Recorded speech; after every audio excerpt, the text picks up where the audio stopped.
You have been told your whole Christian life to renew your own mind, to transform yourself, to think better thoughts, try harder, white-knuckle your way into becoming a new person, and it is exhausting and it mostly does not work, and you have probably wondered if something is wrong with you. But here's the thing. The most famous verse about transformation in the entire Bible, Romans 12:2, be transformed by the renewing of your mind, contains one Greek word that proves you were never supposed to do it yourself. The grammar of that verse, the actual form of the word Paul chose, quietly says the opposite of what every self-help sermon has told you. You cannot renew your own mind. And once you see why, this verse and the way you have been trying to change breaks wide open. Let me show you the word because it is hiding in plain sight in a verse you have probably memorized. Romans 12:2 says, "Do not be conformed to this world, but be transformed by the renewing of your mind." We read that, and almost all of us hear a command to self-improve. Transform yourself, renovate your own thinking, get to work on your mind and make it new. It sounds like a spiritual fitness program. You are the one lifting the weights. You are the one doing the transforming. And so we throw ourselves at it. We try to think positive. We try to memorize more, discipline harder, feel different, behave better. We treat our mind like a house we are personally supposed to renovate with our own two hands by sheer effort.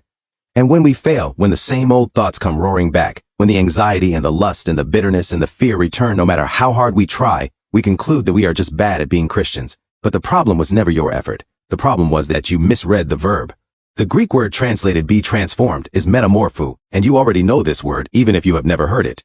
Because it is where we get the English word metamorphosis. It is the word for what happens to a caterpillar inside a cocoon when it becomes a butterfly. And that is the first clue that something deeper is going on here, because think about that image for a second. A caterpillar does not transform itself. It does not study harder or try to think like a butterfly or discipline itself into growing wings. It cannot. The transformation is something that happens to it, inside the chrysalis, by a process it surrenders to but does not control. It simply stops being a caterpillar, wraps itself in the cocoon, and lets the metamorphosis happen. And Paul reaches for that exact word. But the real proof, the thing that breaks this verse wide open, is not just the word, it is the grammar underneath the word. Because in Greek, verbs have something called voice, which tells you who is doing the action. There is active voice, where you do the action, I transform. And there is passive voice, where the action is done to you, I am transformed by someone else. And here is the staggering part. In Romans 12:2, metamorphoo is in the passive voice. Paul does not say transform yourself. He says be transformed. Let yourself be transformed. Allow the transformation to be done to you. If Paul had wanted to command self-transformation, the Greek had a form for that, and he did not use it. He deliberately chose the passive. He is not saying change yourself. He is saying submit to being changed by another. Read it again now that you can see it. Be transformed, passively, by something happening to you, through the renewing of your mind. And that word renewing carries the same fingerprint. The Greek is ANAKAINOSIS. It is a noun used only twice in the entire New Testament, and the other time it appears, in the letter to Titus, it is spelled out completely. It is called the renewing of the Holy Spirit. The renewal is something the Spirit does.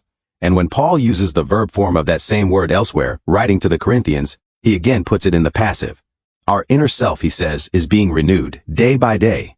Not we renew ourselves, we are being renewed. An outside power is doing the renovating. So look at what we actually have.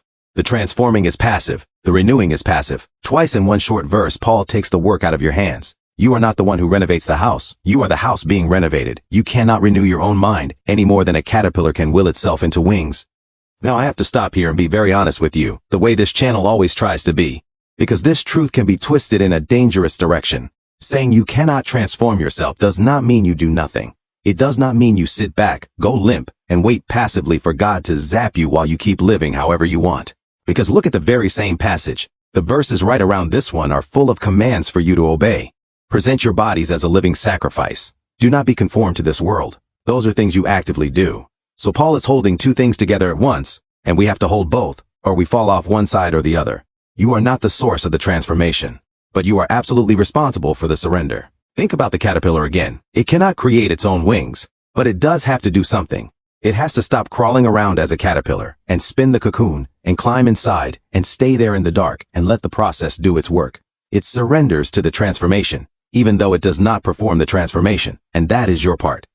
Not to manufacture the new mind, but to stop conforming to the world that is squeezing you into its mold, and to climb into the place where God can do his renovating work, and to stay there and let him. And that single shift changes everything about how you approach this verse and your whole life with God. Because the question is no longer, how do I transform myself, which is a crushing, impossible burden that has left so many believers exhausted and ashamed. The question becomes, What do I have to do to put myself in the place where God transforms me? And those are completely different questions, with completely different feelings attached. The first one feels like striving. The second one feels like surrender. The word translated conformed, by the way, makes this even sharper. Do not be conformed to this world. That word pictures being pressed into an external mold, like clay forced into a shape from the outside.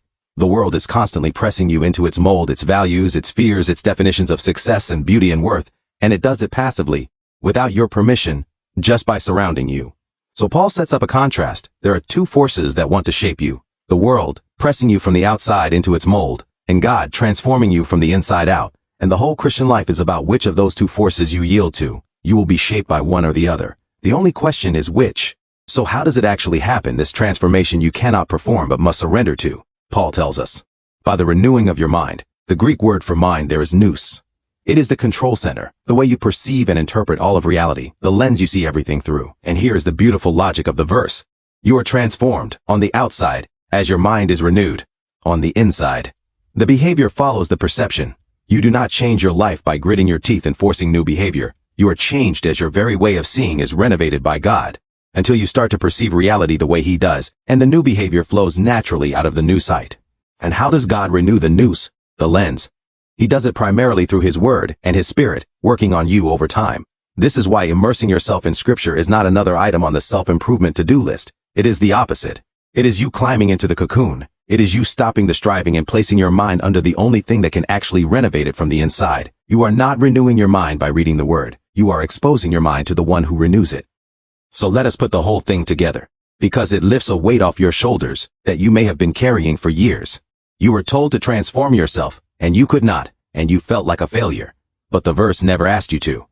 The grammar of Romans 12:2, hidden in that one passive Greek verb, says that transformation is something God does to you, not something you achieve for Him. Your job was never to be the renovator. Your job was to stop letting the world press you into its mold, and to climb into the place of surrender, under the Word and the Spirit, and to stay there and let yourself be changed. You bring the surrender. He brings the transformation. And the moment you stop trying to be your own butterfly maker, and start simply abiding in the cocoon He has provided, the very change you exhausted yourself chasing finally begins to happen, quietly, from the inside, by a power that was never yours to begin with. So why does this matter for you today, right now?